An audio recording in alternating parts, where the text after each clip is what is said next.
Welcome to the Key of Imagination.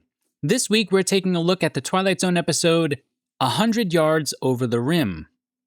We'll talk about the role that pilgrimage plays in this episode. We'll dive into how useful it really is to have foreknowledge of one's success in difficult times. And I'll reveal my moment of awe, a deeper look into why we should get up in the morning. So, grab your keys and let's open up this door to the fifth dimension.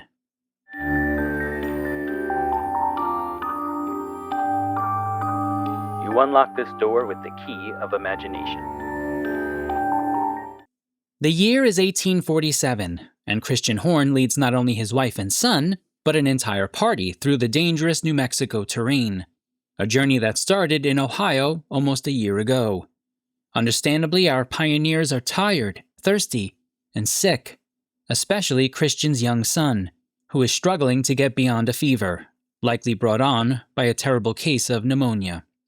And so when Chris's fellow travelers begin to discuss the very real possibility of just turning around and heading back to Ohio, he's suddenly faced with a difficult dilemma. You see, he knows that if they turn back now, they will likely die. And yet he's very much aware that there seems to be little hope ahead. All he can do in the present is let his group rest and head over a promising-looking rim to find some food or water. And so he makes his way. But when he crosses over the top of the peak, he sees odd things. Poles with wires attached, hard surfaces paved over the ground, and some kind of monstrosity rumbling down these paved pathways like a runaway buffalo. He then finally finds some shelter, a place with two lovely people, Joe and Mary Lou, who are willing to tend to his wounds, provide some much-needed penicillin to ward off infection, and offer some water to slake his thirst. Confused by the gadgets he's seeing around him, things start to clarify a bit when a calendar on the wall reads 1961. Somehow, Chris has landed in the future. Upon finding his son's name in an encyclopedia, Chris is now armed in a way that no rifle could ever match, for he now holds the knowledge that at least his son will make it to California and build a better future. But when a local sheriff tries to take Chris in to sort all of this out, Chris has to make a run for the rim. The chase is close, but he does make it. And on the other side, he finds his family exactly as he had left them back in 1847. He loses his rifle in the chase, but he has kept the penicillin that Mary Lou gave him for his son. With their survival assured, Chris leads his people to California and toward a brighter future that would make even the sun in San Diego jealous. 100 Yards Over the Rim is directed by Buzz Kulik. The teleplay is by Rod Serling. And as for our cast, let's start with the excellent Cliff Robertson as Christian Horn. And yes, we'll see him again a little later in the Twilight Zone. John Crawford plays Joe. Evans is our Mary Lou. Miranda Jones plays Martha Horn. Ed Platt is our on-call doctor. And you might have recognized Chris's friend Charlie. That's right, that's none other than Gomez Addams himself, John Astin. And something that I did not know, John Astin is the stepfather to actor Sean Astin, as in Samwise Gamgee, Rudy, Goonie, Encino Man Sean Astin. John Astin married Sean's mother, Patty Duke, when he was a baby. That's a heck of a talented family there. The episode first aired on April 6th, 1961. I've got a tidbit about Cliff Robertson's approach to the role that I found interesting from Martin Grahams Jr.'s Unlocking the Door. According to Robertson, after I read the script, I did some research on my character, what kind of clothes I would wear, what state I would have come from, and the people who went with me on the trek across the desert. And especially what motivated them to make the move. I showed up with a black hat because I read that those who moved to California wore only the clothes they could wear on their back. Someone on the set wasn't happy with me wearing the hat, so they placed a call to Rod Serling. He came and saw me wearing it, and he loved it, so I got to wear it on the show. Good for you, Cliff. I like it. I like the hat. And you know what? You've inspired me to wear my own. There it is. I like it. I think the hat plays. I think it makes me look like Kurt Russell. Or maybe Kerry Russell? Nah, why did I say that? I shouldn't have put that thought in my head. I shouldn't have put that in your head. You know what? I want to take the hat off now. Okay, well, I've ruined it. That's why I can't have nice things. Question 1. What role does pilgrimage play in this story? You might have noticed that the word pilgrim is in the word pilgrimage. And for those of you who are etymologists out there, the word pilgrim came first, apparently around the 12th century. According to the University of York, the English term pilgrim originally comes from the Latin word peregrinus, which means a foreigner, a stranger, someone on a journey or a temporary resident. It can describe a traveler making a brief journey to a particular place, or someone settling for a short or long period in a foreign land. Peregrinatio was the state of being or living abroad. Now, the term pilgrimage came sometime in the 13th century. This description of a pilgrim certainly fits our travelers. They're strangers to this New Mexican territory, and they're certainly temporary, as the place where they ultimately want to be is in California. But in order to get there, they're going to have to go on quite a journey. Fording rivers, fixing broken wagon axles, hunting squirrels and bears, and, avoiding snake bites and dysentery. As you can tell, pretty much all of my knowledge of the pioneer life came from the Oregon Trail game on the old Apple II. Never leave the general store without buying more oxen, or the yoke's on you. You should have seen how happy my face was writing that joke into the script. I'm not ashamed. I think we've established that our friends from the fifth dimension are on a kind of pilgrimage, and that made me take notice of something in the episode, the name of our main character, Chris, which in this case is short, of course, for Christian, and Serling reminds us of this in his opening monologue, referring to him as Christian Horn. Now, you might be thinking I'm going to make a parallel here with Christ, but actually no. There's a much more direct comparison for us to make. Another famous character named Christian, who went on his own pilgrimage in one of the most widely read pieces of Western literary history, The Pilgrim's Progress by John Bunyan, published in 1678. Now, it's been a long time since I read Bunyan's work, and I had forgotten how much I enjoy it, so it was nice to return to an old favorite. The summary of the story, at least the beginning part, is essentially this. An omniscient narrator is telling us of a dream sequence he experiences. In the dream, a character by the name of Christian suddenly becomes aware of his terribly sinful state of life, and all he really knows is that he can no longer stay where he is. He must leave. But where does he go? That's when he meets a man named Evangelist, and yes, characters throughout are named after what they essentially are. Evangelist tells Christian the following. Then said Evangelist, pointing with his finger over a very wide field, "Do you see yonder wicket gate?" The man said, "No." Then said the other, "Do you see yonder shining light?" He said, "I think I do." Then said Evangelist, "Keep that light in your eye, and go up directly thereto. So shalt thou see the gate, at which, when thou knockest, it shall be told thee what thou shalt do." Now, I want to move on to our Twilight Zone episode as soon as possible, so I'm not going to spend a lot of time diving into this text. But the reason why I'm bringing this famous work in is because it's all about our ability to maintain a vision of the good, an ideal across the horizon. In the case of Pilgrim's Progress, you have a gate. And just like our gates today, they represent an opening, a way in. But gates are also created in order to narrow the entrance into a place, a way of saying, if you want to come in, you must come this way. I think it's also just a little fun coincidence that Serling in his monologue says, someone told them about a place called California, which gives off this kind of Pilgrim's Progress vibe. Now, let's talk a little bit more about this idea of keeping something on the horizon and how it connects with our episode. Of course, this is a popular story in the culture of expansion in the United States, the pioneer story of travelers braving horrible conditions to find the land of milk and honey out west.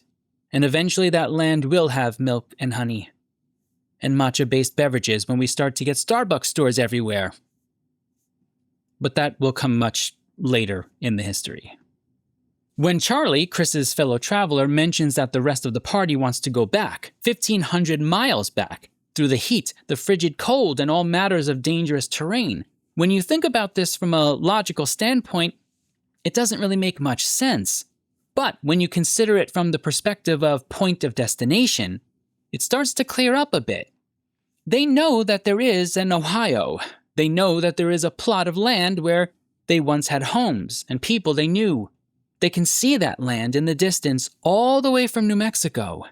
What they can't see is this magical place known as California, the Wicket Gate. They can't even see the supposed Apache land that Chris mentions earlier. And so, with no actual point of success to keep in the horizon, we often turn to what we can see, to what we know. Now, that can be helpful sometimes as an anchor to reality, but it can also be harmful to us because it can prevent not just growth, but productive growth. The kind that stretches us, challenges us, makes us reawaken that spirit within us of adventure. Because, as a species, we are adaptable, we are strong. But we also need to stretch sometimes and be challenged to come up with new ways of seeing the world around us. So what does pilgrimage have to do with this episode? Chris is able to lead the people through these difficult times because he never loses that vision of California, a place he's likely never even seen himself. And his friends, his fellow travelers, their belief in Chris is tied to his ability to maintain sight of this wondrous place, all the while knowing perfectly well that he probably has never seen it before. And so even if these travelers are not the pilgrims from our textbooks, looking for freedom of religion, they are still nonetheless bound by a kind of faith, a faith tied to a kind of sight that eyes cannot see. Question 2. Is the future knowledge of success really enough to see us through difficult times? There's a particular scene in the episode that I always think is acted rather interestingly.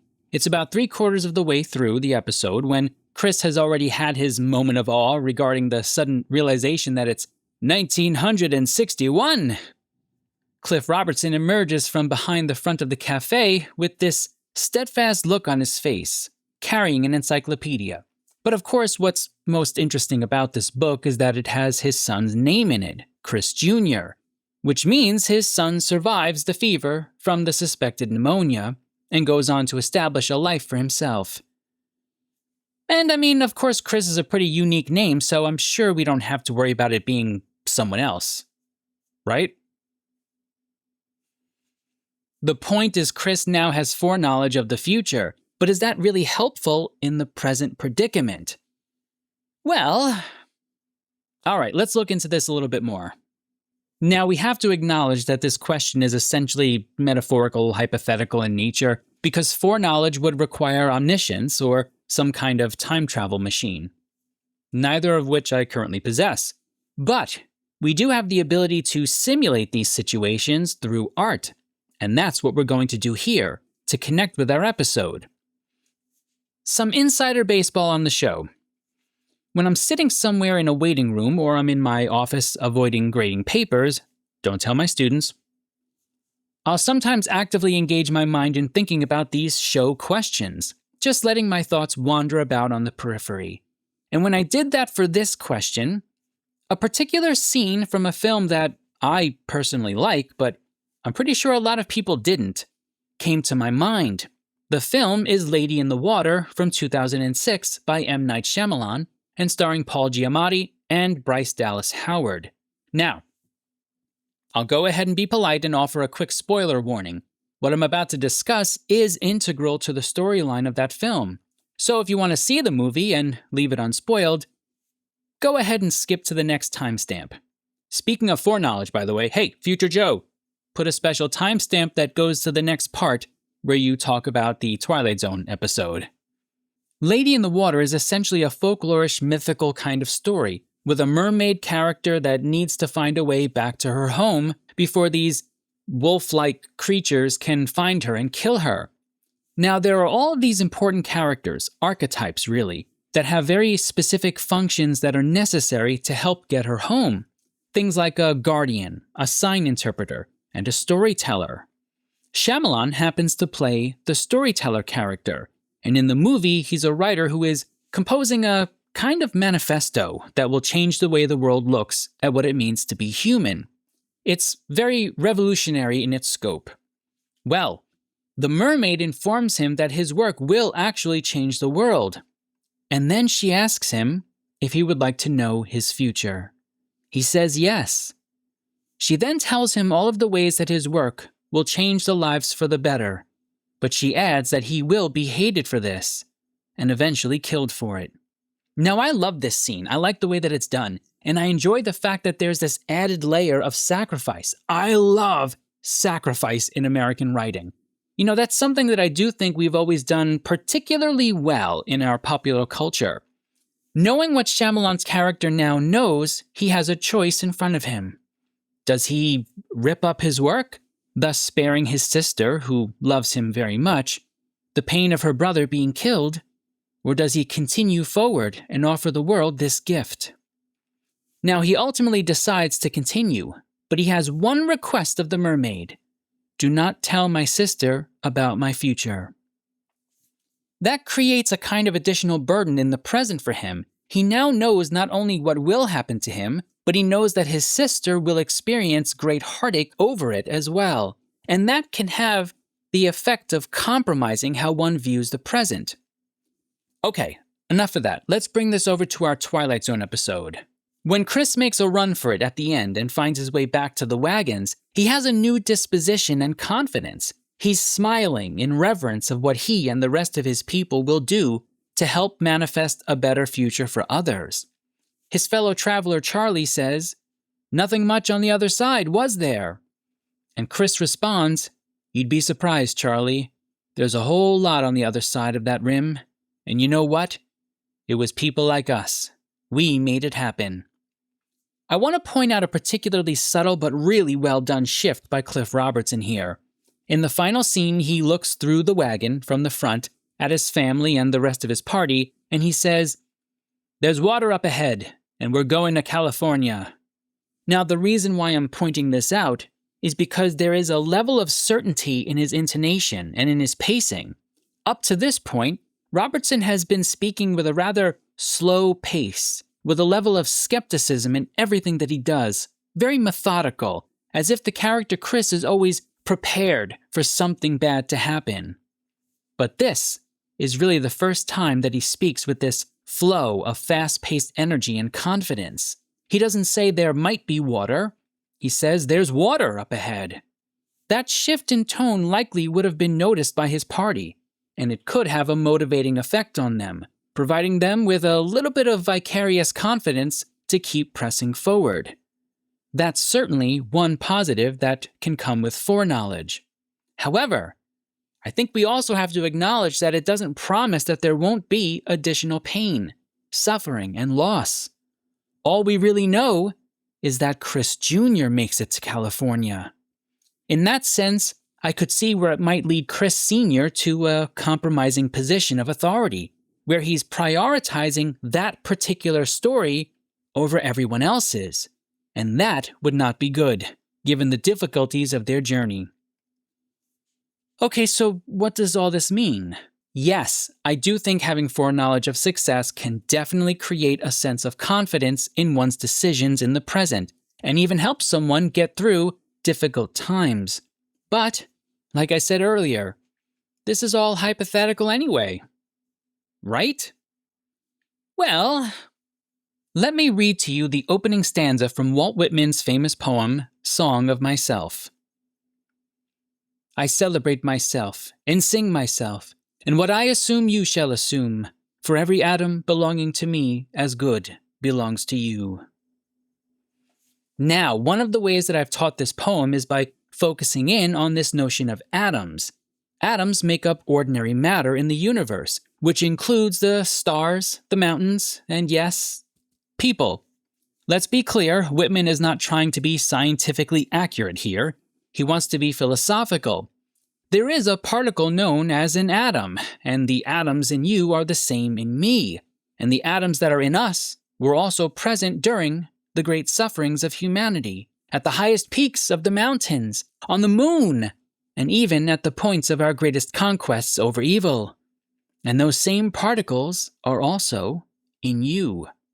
For Whitman, this is a kind of foreknowledge. These particles have been through the past, and so can you.